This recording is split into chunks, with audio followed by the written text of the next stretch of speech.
fellas. It's not every day I put on a leather jacket and full face helmet, but when you're riding a super bike, and make no mistake, this is a super bike in sport touring, guys, it's a good idea to do it. This FJ1200 is an evolution of the original FJ1100, which was a revolutionary design. This was an evolution of it. It was a little bit more powerful, bigger, faster. They worked out some of the bugs at the first revision. It's a 4-cylinder, 16-valve, chain drive, 5-speed close ratio transmission, 4-2 dual exhaust.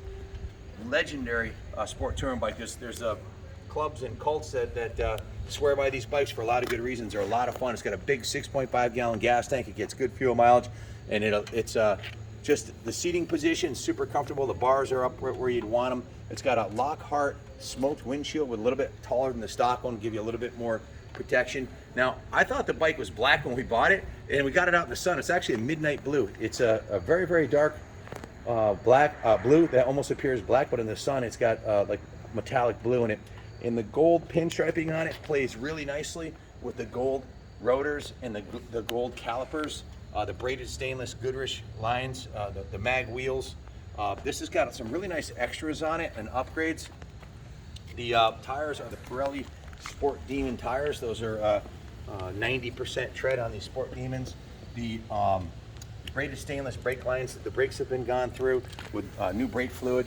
The forks have a aftermarket billet aluminum steering brace. The forks seals have been replaced.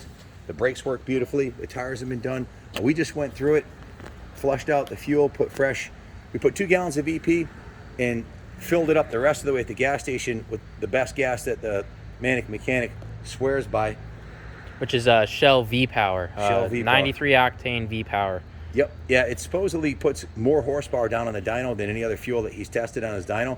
And I normally run ethanol free, but this bike's going to be ridden, so we mixed it 2 gallons of ethanol free just to get us to the gas station, and we filled it up with the V-Power, which works really good. Electrically, the bike's a 10. Everything works on it beautifully. The headlight, high beam, low beam, turn signal, the switches. On the dash, it's got tachometer, speedometer, a fuel gauge, a digital clock, an hour meter, turn signal, all the idiot lights. Everything works beautifully on it. The inside of the tank's in beautiful condition.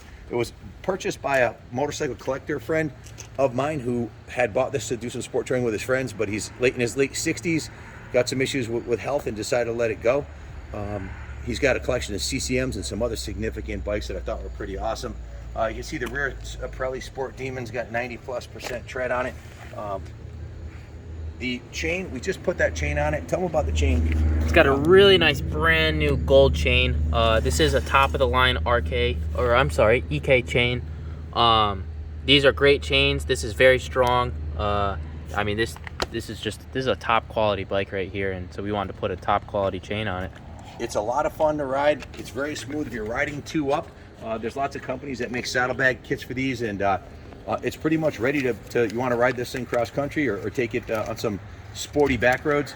Unlike a Goldwing or a full-on touring bike, this thing's a lot of fun to ride.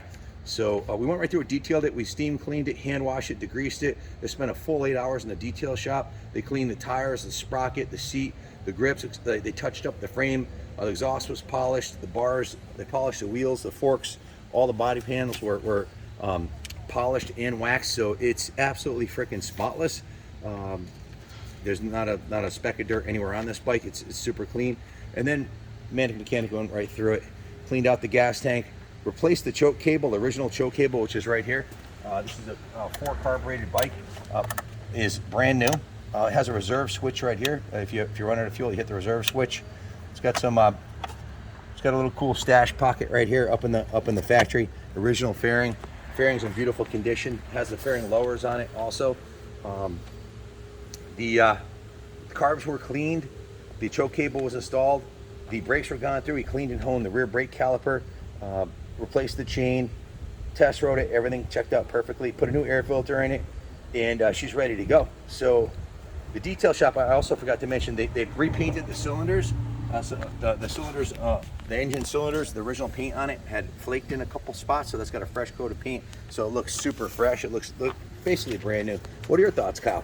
Yeah, I mean, like you said, these are known to just be a great kick-ass touring bike that has all the power in the world you could ever want. I mean, these will go up against any bike that's out there right now too. So really a best of both worlds bike, I would say. But you took it for a nice little ride too before we did the video. That's why I wanted to ride it so you could get an idea how nice these really are. Yeah, I mean, I took it up the road here, and you know, you could just swerve. You know, you could weave back and forth really nice, and it's a comfortable bike. And one thing to note is that this black chrome exhaust still has a wicked nice shine to it. We get these bikes in all the time with this pitted, and there's really nothing you can do about it once it gets pitted. It's not like normal chrome where you can take some steel wool and polish it out. Once these are pitted, they are pitted and gone. Where this one, as you can see in the video, still looks nice and shiny with a nice glossy finish. And you know, it's easy to preserve that, but once you let it go, it's gone. And it's nice to see this bike still has it. Unlike most Craigslist or Facebook Marketplace bikes that are going to need tires and brakes and chains and sprockets and carb clean, and you think it's a good deal for $2,000, then you realize you've got a $4,000 work order to go through it. This one's done. The paint's beautiful. It's professionally detailed. It's got fresh oil. The carbs are clean. The tank's rinsed. It's got full tank of fresh fuel on there. The brakes are done. It's got new tires, new chain. It needs nothing. The battery's new. It's ready to go. It's a 1989, which means you can register this as a classic. Your registration should be peanuts every year, under $100 a year. Your insurance and taxes will be peanuts. And guess what, guys? It's an investment. It's going up in value. This thing bottomed out in value 15 years ago, and it's been going up ever since. So they are collectible. They're known to be notoriously reliable, phenomenally performing machines that on par with some of the newer machines. I mean, it's all the bike you'll ever need. You'll never need more horsepower than this, in my eyes. I mean, I think it's a fantastic machine, and you'd be hard pressed to find a nicer one. It was owned by aficionado bike nut who had probably 30 bikes total. This one's only got 19,484 original miles, so that's nothing for these bikes. This is an 80, 100,000 mile bike all day long. So also has a Lockhart screen on it, gives you a little wind protection. If you have any questions about it, give us a call. We can also finance the bike through Freedom Road Financing. We have very affordable financing rates. We'll help you ship it anywhere in the country. We'll help you with any questions you have. It's ready to go to a new home. Good luck bidding on it. Hit the like and subscribe button, please, and hit the little bell notification for our next classic video. Thanks for watching, and as always, God bless America.